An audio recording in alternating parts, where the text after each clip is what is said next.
What if everything we were taught about the dawn of civilization was wrong? Not slightly off, not missing a few details. Completely, fundamentally wrong. In 1994, a shepherd in southeastern Turkey noticed something sticking out of the ground.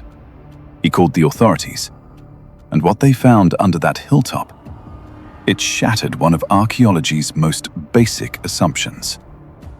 See, we always believed that organized religion and monumental architecture only appeared after humans learned to farm.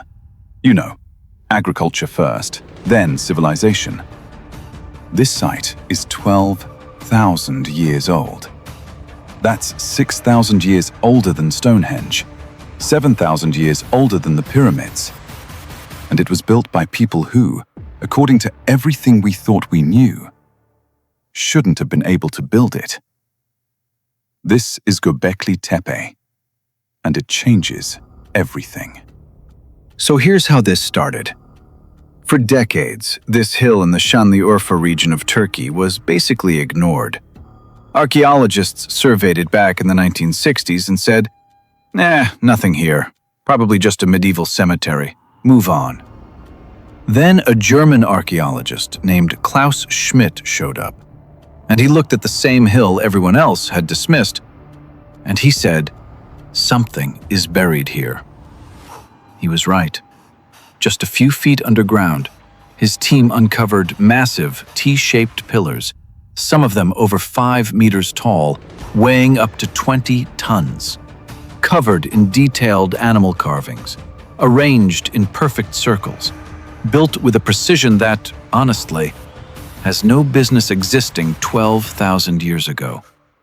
These were hunter-gatherers. No metal tools, no wheels, no written language, no permanent settlements. And yet, somehow, they pulled this off.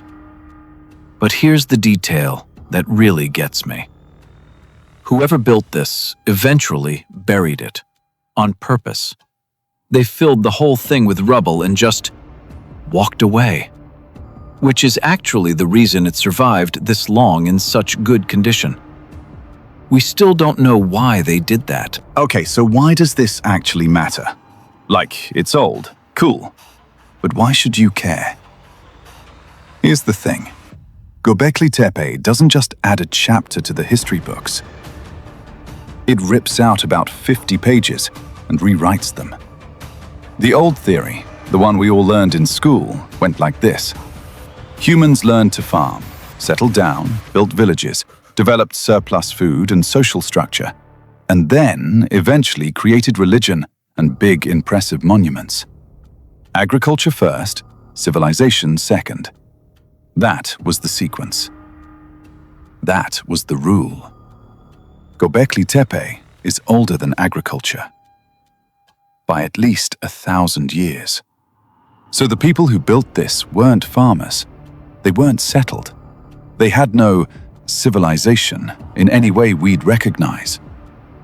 And yet they organized, researchers estimate, somewhere around 500 people to quarry, transport, and erect 20-ton stone pillars for what appears to be a religious or ceremonial purpose. Which leads to a theory that, honestly, kind of blew my mind when I first read it. What if religion didn't come after civilization?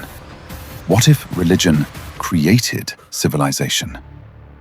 What if the need to gather, to worship, to perform ritual together is actually what drove early humans to settle down, grow food, and build communities in the first place?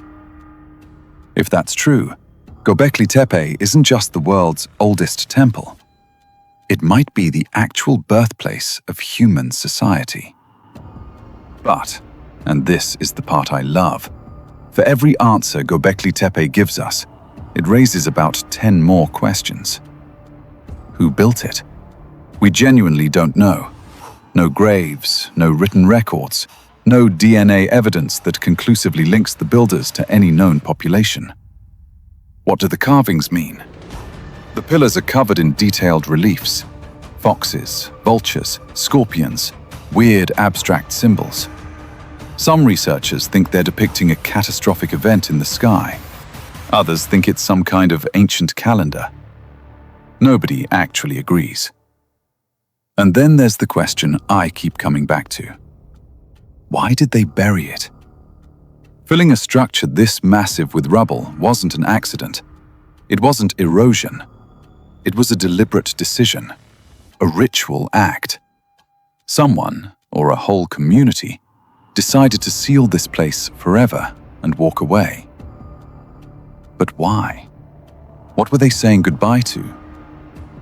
And here's what makes all of this even more unsettling. We've excavated about 5% of the site. Ground-penetrating radar shows dozens more enclosures still buried underground, completely untouched. The full picture, whatever it is still down there. Göbekli Tepe sat in that hillside for 12,000 years. Most of human history, every empire, every war, every invention, happened after it was already buried and forgotten. And that makes you wonder, right? What else is out there? Buried underground we've already walked across 1,000 times. If this video made you stop and question something you thought you knew, good. That's exactly what we're here for. Subscribe if you want to keep going. Next week, we're going somewhere even stranger.